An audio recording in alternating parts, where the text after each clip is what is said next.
ভয় পেও না, আধারে ভয় পেও না, আলোয় আছে আড়ালে, কালো সব পালিয়ে যাবে তুমি উঠে দাঁড়ালে, কালো সব পালিয়ে যাবে ছাত্ররা সব দাঁড়াইলে।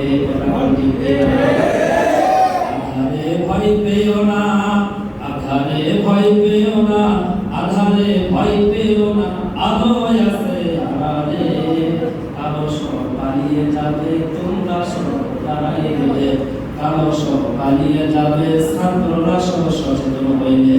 আল্লাহ পাক সচেতন হওয়ার তৌফিক দান করে দেন, বলেন আমিন। আল্লাহ পাক হিসাব নেবেন বিবেকে, যাদের বিবেক আছে সাবধান। যে বিবেক ক্লাস 9 এর ছাত্রকে রিভলভার ব্রাশ ফায়ার গুলি করা, যেই বিবেক বাধা দিতে পারে না, সেই বিবেক মানুষের বিবেক নয়, এইটা হলো পশুর বিবেক। কথা বলেন ঠিক না? জানোয়ারের বিবেক এটা হচ্ছে নরপাচ্ছের পিশাচের বিবেক, এটা হচ্ছে আব্দুল্লাহ বিন উবাইয়ের বিবেক, এটা উবাইদুল্লাহ বিন জিয়াদের বিবেক। এটা কোনো মানুষের বিবেক নয়, এটা হচ্ছে জঙ্গলের একটা জানোয়ারের বিবেক। বিবেকের হিসাব আল্লাহ পাক নিয়ে নেবেন।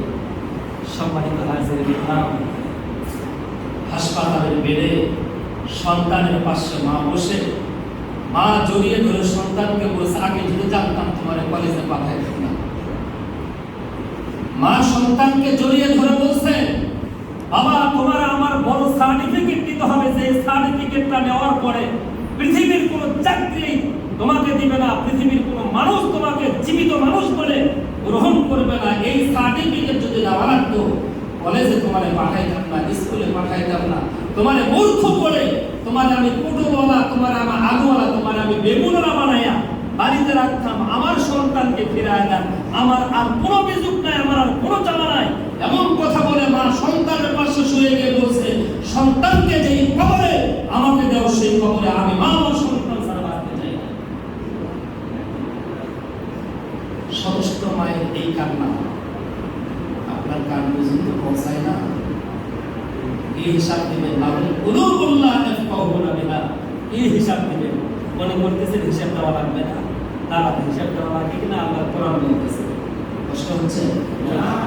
আল্লাহর কোরআন বলতেছে, হাত্তা ইদা মা জাউহা শাহিদা আলাইহিম সামউহুম ওয়া আবসারুহুম ওয়া জুলুদুহুম বিমা কানু ইয়ামালুন।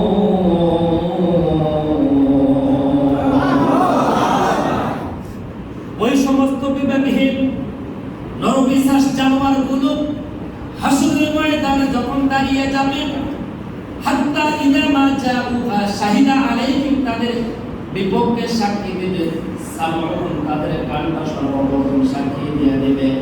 আমার ভাইরা, আমার বন্ধুগণ, চাই না কোনো অধিকার, চাই না কোনো সুযোগ সুবিধা, চাই শুধু দুনিয়াতে যতদিন বাঁচব আমাদের সম্মানজনক সার্টিফিকেট যে অধিকার, সেই অধিকারটা ফিরিয়ে দেওয়া হোক।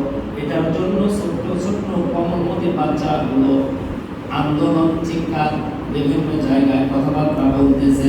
আল্লাহ পাক বলবে, কান তুমি কি দুনিয়ার জিন্দেগিতে 2024 সালে এইটাকে তোমার কানে পড়ে নাই? কান বলবে, আল্লাহ শাহিদা আলাইহিম, আমি সাক্ষ্য দিচ্ছি, ওদের কান পর্যন্ত পৌঁছাইছে। ভিডিওর মাধ্যমে শুনেছেন, ফেসবুকের লাইভ প্রোগ্রামে শুনেছেন, মিডিয়ার মাধ্যমে, ইলেকট্রনিক প্রিন্ট মিডিয়ার মাধ্যমে, গোয়েন্দা বিভাগের মাধ্যমে ওরা শুনেছে। কান যখন বলবে, আল্লাহ পাক বলবে, এবার তোমাদের বিচারের আমি কি করবো বলো? ওরা কোনো কথা বলতে পারবে না। আর এরপরে আল্লাহ পাক বলবেন, শাহিদা আলাইহিম সামউহুম ওয়া আবসারুহুম, চোখে তুমি যাবো না। আমার ভাইরা, চোখ কখন বলবে, আল্লাহ অবশ্যই আমি দেখেছি। ওরা আসলে কোনো সন্ত্রাস ছিল না, ওরা কোনো রাহাজানি ছিল না, কোনো প্রকার ধর্ষক ছিল না, টেন্ডারবাজি করা মানুষ ছিল না, ওরা নিষ্পাপ বাচ্চাগুলো ছিল। এইবার চোখ বলে দিবে সাক্ষী, আল্লাহ আমি নিজে দেখেছি, নিজে আমি দেখেছি, আল্লাহ আমার সাক্ষ্য গ্রহণ করো। আমি নিজে চোখ দেখেছি ওদেরকে টার্গেট করে দুনিয়া থেকে বিদায় করে দেওয়া হয়েছে। মা সন্তান হারা হয়েছে, ভাইটা ভাইকে হারায় ফেলেছে, বন্ধু তার বন্ধু হারিয়ে ফেলেছে।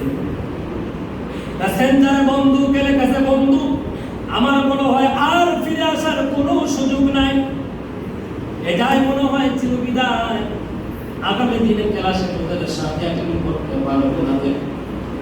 আমার রাজপথে নামা, আমার কথা বলা একটাই মাত্র কারণ, ভবিষ্যতে তোদের সন্তান তোরা জানি এই ধরনের কোনো বৈষম্য শিকার না হোক, এই জন্য আমার চলে যাওয়া। এইটা করে যখন চলে গিয়েছে, বুকটা ছাত্রা হয়ে গিয়েছে, বন্ধু